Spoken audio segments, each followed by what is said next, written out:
Journalist Matt Taibbi, one of several reporters that Elon Musk handpicked to report on the Twitter files, and then we all watched as he testified in front of Congress about this issue. Matt, great to have you with us today. Thanks for joining us.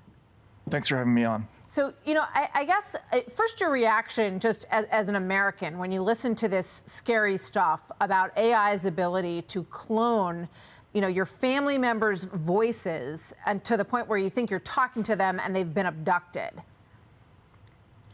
It's very scary. I think the Twitter files experience has also conditioned me to be very worried about the possibilities of mixing AI with censorship, which I think is in the works as well. I think a lot of these anti-disinformation, sort of civil society organizations are trying to find ways to use machine learning to more quickly clamp down on speech, and I think that's a major worry from where I sit. It's a huge worry, and it struck me just as all of this has been coming into greater awareness, I think, over the course of the last couple of months for most of the country. But it strikes me in thinking back to the Twitter files that was one level of algorithm and manipulation, and this takes it to a whole nother level that's even beyond that. So it's like that was the first stage. Here's Elon Musk talking about the government's ability to manipulate and to get into even direct messages between people. Watch this. The degree to which various government agencies had effectively had full access to everything that was going on Twitter blew my mind. I was not aware of that. Would that include people's DMs? Yes. That's pretty heavy duty, though, because a lot of well-known people, reporters talking to their sources, government officials, the richest people in the world, they're DMing each other. And the assumption, obviously it was incorrect, but was that that's private, but that was being read by various governments? Yeah, that seems to be, yes. So, Matt, what are your concerns about that reality and about the escalatory potential for AI in this game? Well, that's very scary. I heard that quote by Elon. We were looking in the Twitter files for a long time. I can't say that I saw that personally. He's obviously privy to a lot more information than I am.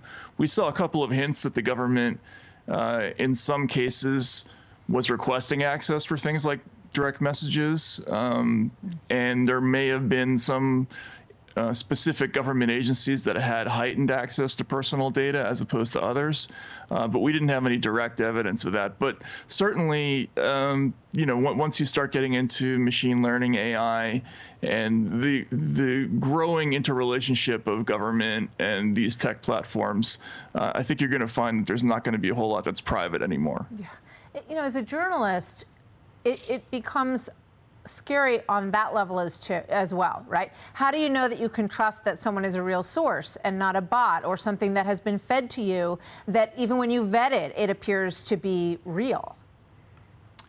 That's a concern, certainly. Another major concern is, how do you promise a source anonymity? How do you promise to be able to protect them if you're using any kind of electronic communication now, even one that's encrypted?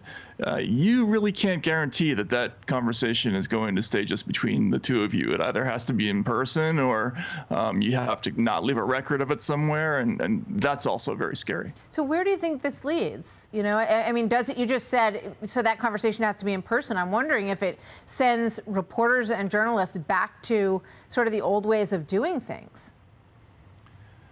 I think we've all become over-reliant on the amazing technologies that have been developed since the internet first burst onto the scene.